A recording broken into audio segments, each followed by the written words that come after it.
자, 그럼 이어지는 주도 섹터 바로 한번 살펴보겠습니다. 오늘 두 번째 주도 섹터 열어보도록 할게요.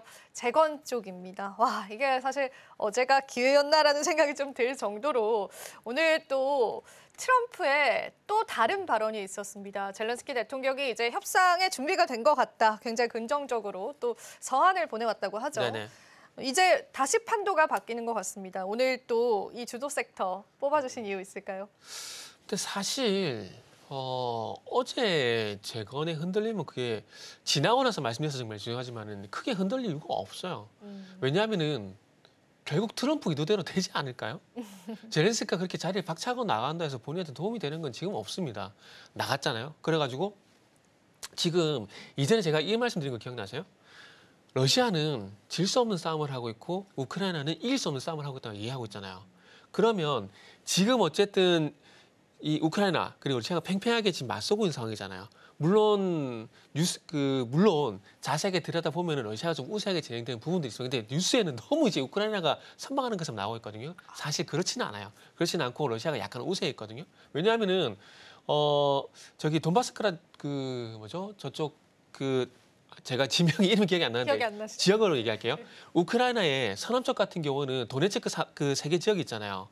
그쪽 같은 경우는 이미 러시아가 다 점령이 됐어요. 그리고 그 아래쪽으로 이제 이 크림반도를 연결하게 되는 그 위에 있는 헤르손이라든지 그리고 오데사는 이쪽도 이미 지배가 된 상황이거든요. 그쪽으로 우크라이나가 뺏겨버리게 되면 우크라이나는 뭐 이렇게 말씀드려서 죄송하지만 빈껍질이에요. 왜냐하면은 우크라이나 서쪽 북부 같은 경우는 산악 지역이기 때문에 그렇게 의미가 없어요. 주요한 지역들은 그렇죠. 이미 뺏긴 공업 거네요. 지역 그리고 네. 밀생산 이런 곡창지대 있잖아요. 그게 야. 서남부 지역에 다 있거든요. 네. 그렇기 때문에 러시아가 왜 그쪽을 침략을 했는지를 한번 우리가 생각해 볼 필요가 있다는 거죠. 근데 그쪽으로 이미 러시아가 이제 점령을 하고 있는 상황이고 거기서 더 뺏기지 않기 위해서 그러니까 더욱 서진을 막기 위해서 지금 이제 서방이 지원을 해주고 있고 그러다 보니까 그 지역에서 이제 팽팽하게 이제 맞서고 있는 상황이라는 거죠. 근데 이런 팽팽하게 맞설 수 있는 것들이 서방에서 무기가 지원이 되기 때문에 이렇게 맞설 수 있는 건데 만약에 군사 지원을 끊어버리게 된다? 그럼 우크라이나는 거의 지는 싸움이 이제는 될 수밖에 없다라고 봅니다. 그렇기 때문에 지금 그런 연유 때문에 지금은 트럼프가 좀 더 위에 있을 수밖에 없는 상황들이라는 거죠. 그리고 이런 그 트럼프와 젤렌스키 회담이 1차전 결렬됐잖아요. 결렬되고 난 다음에 유럽 정상들이 조금 이제 편하게 저렴하게 말씀드리면은 야 그러지 말고 다시 가봐, 다시 가봐. 그렇게 화내 화만 내지 말고 다시 가봐. 독려를 했군요. 네, 다시 그렇게 해주고 있답니다. 그러니까 다시 네. 회담을 한다 그러잖아요. 그렇기 때문에 이거는 트럼프가 원하는 방향을 이끌어내기 위한 어떤 술수 전략이라고 보는 게 맞는 거지. 이거는 결렬이 될 수 없는 사항입니다. 단지 우크라이나가 원하는 부분을 얻지 못하기 때문에 그런 어떤 결론이 나올 수 있지만은 결국 트럼프가 원하는 방향으로 갈 수밖에 없다라는 거죠. 그렇게 본다면 재건 관련주 같은 경우는 그런 일시적인 부침이 있다고 하더라도 그게 기회가 될 수밖에 없다라는 것이죠. 그래서 제가 지금도 뭐 어쨌든 말씀을 드렸지만은 결국 누가 더 아쉽냐?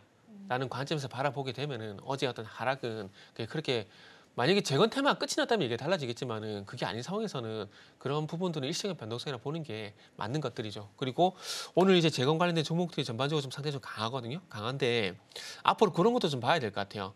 어떤 부분을 말씀드리려고 하냐면은 자 오늘 보시게 되면은 포스코 인터라는 종목이 상당히 강해요. 물론 LNG 관련돼 가지고 이제 알스카 그리고 이제 그린란드 이런 개발에 대한 얘기가 있기 때문에 강하게 움직인 것도 있는데 포스코 인터 같은 경우는 광물 있잖아요. 미국 주도의 광물 협정. 그러니까 이제 앞으로는 우크라이나 재건주를 보실 때 미국 주도, 그러니까 단순히 이제 우크라이나 재건주 쪽보다는 미국 주도의 어떤 재건이 진행될 가능성이 있기 때문에 그쪽 중심으로 한번 관심을 가져봐야 되고 그래서 예를 들게 되면은 진성 TC 같은 거는 이제 미국 캐터필러 이쪽으로 이제 또 부품을 납품 공급을 하고 있거든요. 그러니까 캐터필러 고객사예요.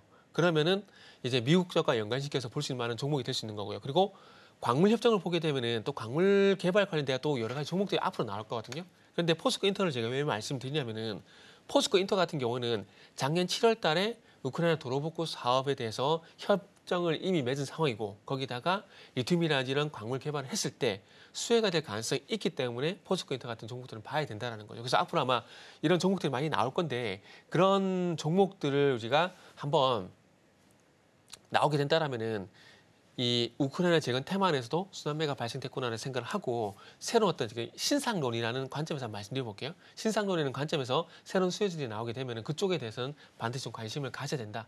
이런 말씀도 좀 드리도록 할게요.